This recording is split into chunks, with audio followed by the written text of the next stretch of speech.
Bihar MLC चुनाव, BJP candidate Arvind Sharma ने दाखिल किया नामांकन। बिहार विधान परिषद की खाली हुई एक सीट पर आगामी 12 मई को वोटिंग होगी।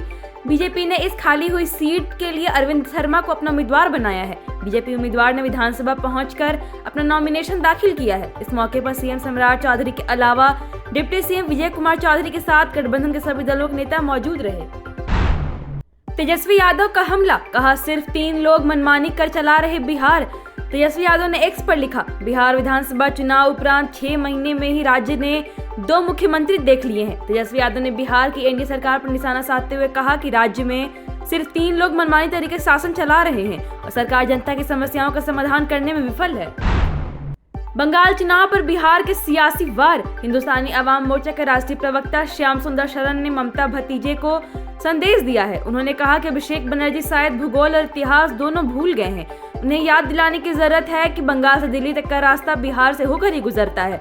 जिस दिल्ली को आप चुनौती दे रहे हैं वहां तक पहुंचने से पहले बिहार की धरती पड़ती है।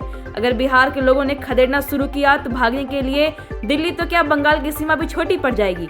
फिर आपके पास केवल बांग्लादेश भागने का ही रास्ता बचेगा। बिहार में राजस्व अधिकारियों की हड़ताल खत्म। बिहार में लंबे समय चल रही अंचल अधिकारियों और राजस्व पदाधिकारियों की हड़ताल खत्म हो गई है। सम्राट सरकार से वार्ता पर सहमति बनने के बाद सीईओ आरओ समेत अनिश्चितकालीन सामूहिक अवकाश पर गए सभी सीईओ आरओ ने काम पर लौटने का फैसला कर लिया है।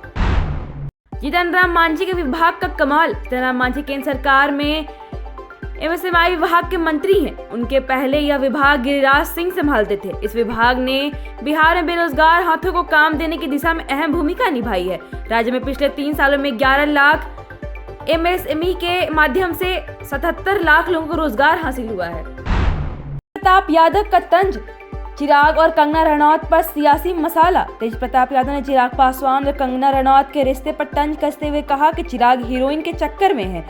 जब उनसे बार बार पूछा गया कि आखिर वो हीरोइन कौन है, तेज प्रताप ने आखिरकार साफ शब्दों में कंगना रनौत का नाम ले लिया।